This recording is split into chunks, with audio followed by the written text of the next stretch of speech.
99.9% of an atom's mass is contained within its nucleus.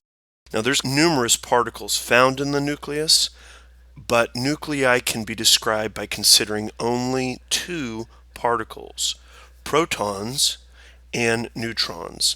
Now, here in this image, protons are represented by the red spheres and neutrons represented by the blue spheres. And as you can notice, protons have a charge to them.